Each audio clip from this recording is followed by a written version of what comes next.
Salam anti korupsi. Akhirnya terjadi juga tepat dugaan saya bahwa rancangan undang-undang perampasan aset tidak akan bisa disahkan dalam periode DPR RI sebelumnya, yaitu 2019-2024. Walaupun kita tahu bahwa Presiden sudah memberikan surpres surat persetujuan dari Presiden untuk membahas undang-undang tersebut. Okelah bahwa DPR yang lalu tidak berhasil mensahkan. Namun saat ini sudah ada DPR yang baru. Kita tahu bahwa mekanisme di DPR, walaupun DPR-nya berganti, bahkan presidennya pun nanti di tanggal 20 Oktober pun berganti dari Presiden Jokowi ke Presiden Prabowo Subianto. Namun ya seharusnya rancangan undang-undang perampasan aset tetap berjalan. Artinya di DPR saat ini haruslah menjadikan prioritas untuk disahkan.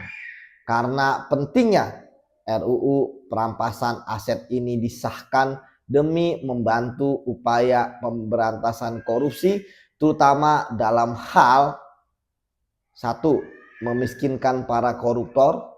Kemudian yang kedua, merampas aset para koruptor yang didapatkan dari hasil yang tidak sah. Ya, tanpa perlu adanya pembuktian yang lengkap. Ya, seperti aturan yang terjadi saat ini. Itu juga sebabnya maka RUU perampasan aset harus sesuai dengan namanya. Jangan nanti RUU perampasan aset namun isinya tidak sesuai. Rohnya, jiwanya tidak sesuai dengan semangat untuk merampas aset para koruptor.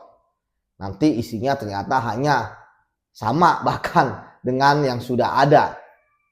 Ya, sesuai dengan pembuktian yang sudah ada ya dalam KUHP ya, ataupun juga kemudian perampasan aset hanya bisa dilakukan ketika sudah ingkrah, ya berarti kan sama aja gitu kan dalam putusan. Yang kita butuhkan adalah perampasan undang-undang perampasan aset yang kuat, yang mampu untuk menjangkau hal yang belum diatur di dalam aturan sebelumnya.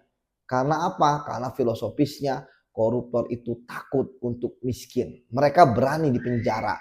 Makanya kan berani korupsi, tapi kalau untuk miskin mereka belum berani. Sementara kita tahu bahwa saat ini para koruptor ya itu begitu keluar penjara mereka tetap kaya.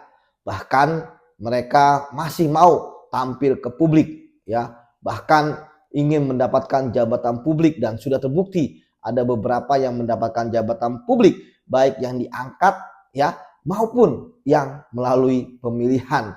Walaupun kadang-kadang saya bertanya kok bisa ya masyarakat memilih, tapi ya sudah, inilah demokrasi. Bahkan para koruptor tersebut pun juga sudah mendeklar bahwa mereka adalah napi dari tindak pidana korupsi. Demikian, salam anti korupsi.